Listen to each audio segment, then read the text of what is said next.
नमस्कार. सत्यता कोष्टक पद्धतीतील A implies B, B implies C, implies A implies C हे विधान आपण इथे पाहणार आहोत. याचे मार्गदर्शक स्तंभ अगोदर आपण घेऊया. पहिला आहे मार्गदर्शक स्तंभ A, दुसरा आहे B, तिसरा आपला इथे दिसतो तो आहे C. आता इथे 3 विधानं आहेत म्हणून त्याचे शक्यता ज्या आहेत सत्यता मूल्यांच्या त्या 8 होतील. त्यानंतर आधारस्तंभ आपण पहिल्यांदा घेऊया. पहिला आधारस्तंभ A implies B. दुसरा आधारस्तंभ की जो या कंसात आपल्याला दिसतोय तो घेऊया. तो म्हणजे B implies C आणि तिसरा आधारस्तंभ इथं आपल्याला दिसतोय तो आपण इथे तिसऱ्या ठिकाणी घेऊया A implies C असा. चौथा आधारस्तंभ म्हणजे हे दोन्हीही चौकटी कंसातले जी विधानं आहेत ती विधानं म्हणजे आपला इथं चौथा आधारस्तंभ आहे. आणि शेवटी निष्कर्ष जो आहे तो म्हणजे संपूर्ण विधान हे आपल्या इथे निष्कर्ष स्तंभामध्ये घेता येतं ते इथे आपण घेतलेलं आहे. आता आपला नियमानुसार पहिल्यांदा C ची सत्यता मूल्य आपल्या इथे द्यायची आहेत. ती TF या क्रमाने आपण देणार आहोत. TF पुन्हा T पुन्हा F T F T आणि F. B ची मूल्य देत असताना 2 वेळा T पुन्हा 2 वेळा F त्याच क्रमाने आपण पुढे जाणार आहोत. पुन्हा T आणि पुन्हा F या क्रमाने आपण इथे त्याची मूल्य देत आहोत. A ची मूल्य देत असताना 4 वेळा T म्हणजे 4 वेळा सत्य असं आपण इथे देणार आहोत आणि त्यानंतर पुढे 4 वेळा असत्य म्हणजेच F ही मूल्य आपण इथे 4 वेळा देत आहोत. ते या क्रमाने आपण इथे दिलेले आहेत.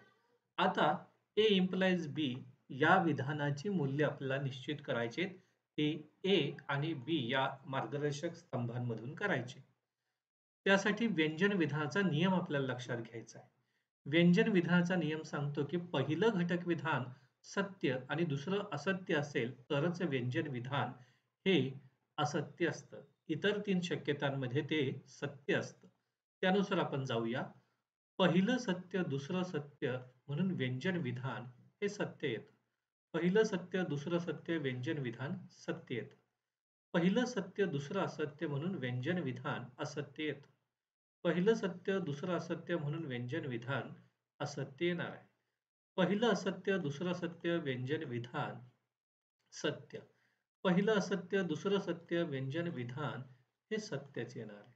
दोन्हीही असत्य असतील तरीही व्यंजन विधान सत्य असतं. पुन्हा दोन्हीही असत्य आहेत 8व्या शक्यतेमध्ये तरी देखील व्यंजन विधान हे सत्यच येणार आहे. आता B implies C याच नियमाने आपण तिकडे पाहणार आहोत. पहिलं सत्य दुसरं सत्य व्यंजन विधान सत्य येतं. पहिलं सत्य दुसरं असत्य व्यंजन विधान असत्य. पहिलं असत्य दुसरं सत्य व्यंजन विधान सत्य येणार आहे. दोन्हीही असत्य आहेत आणि म्हणून व्यंजन विधान हे सत्य येतं. दोन्हीही सत्य आहेत व्यंजन विधान हे सत्य येतं. पहिलं सत्य दुसरं असत्य बघा, पहिलं सत्य दुसरं असत्य आहे आणि म्हणून व्यंजन विधान हे असत्य येतं. पहिलं असत्य दुसरं सत्य व्यंजन विधान हे सत्यच येतं. दोन्हीही असत्य आहेत आणि म्हणून व्यंजन विधान हे सत्यच येतं. आता A implies C म्हणजे हा स्तंभ A चा आणि हा C चा स्तंभ हा स्तंभ आपल्याला इथे व्यंजन विधानाच्या नियमानच कंपेअर करायचा आहे. त्यानुसार पहिलं सत्य दुसरं सत्य व्यंजन विधान हे सत्यच येतं. पहिलं सत्य दुसरं असत्य व्यंजन विधान असत्य येतं. पहिलं सत्य दुसरं सत्य व्यंजन विधान सत्य. पहिलं सत्य दुसरं असत्य पुन्हा व्यंजन विधान मात्र असत्य येणार आहे.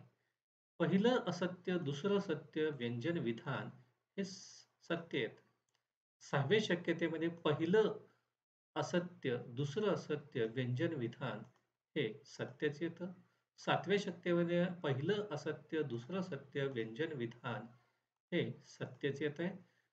8व्या शक्यतेमध्ये दोन्हीही असत्य आहेत आणि त्यावरून मग आपलं व्यंजन विधान हे सत्यच येणार आहे. आता आपला चौथ्या आधारस्तंभाची मूल्य द्यायची आहेत.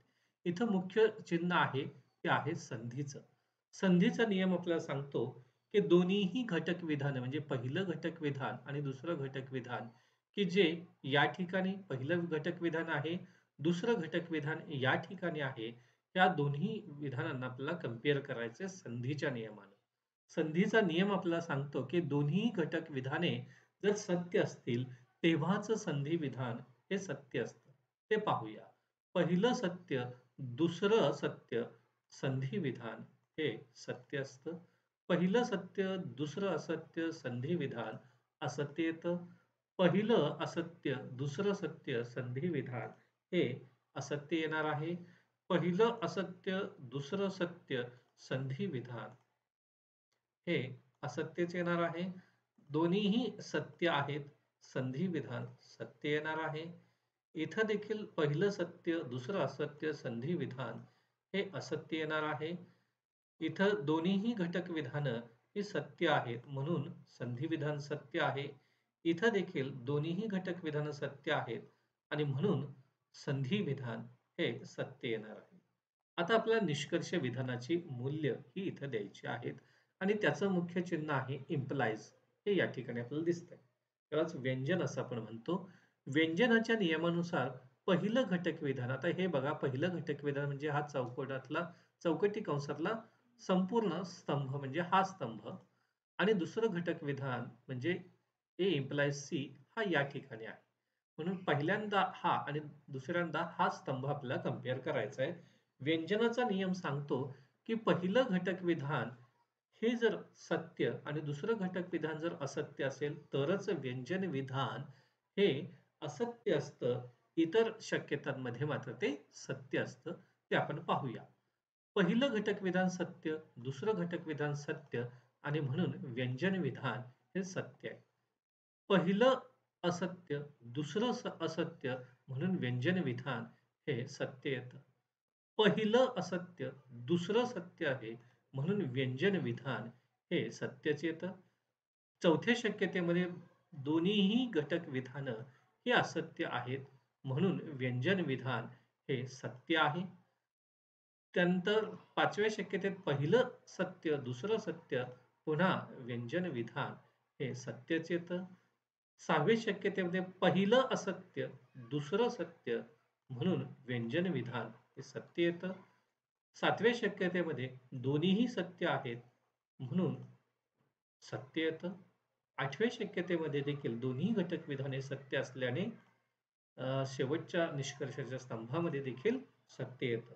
एकूणच इथं आपण पाहतो की शेवटची जी अ, निष्कर्षाचा स्तंभ आहे त्यात सर्व मूल्य ही सत्य आलेली आहेत आणि म्हणून आपला इथं निर्णय द्यायचा आहे तो म्हणजे दिलेले विधान हे सर्वतः सत्य आहे असा आपण इथे निर्णय देत असतो.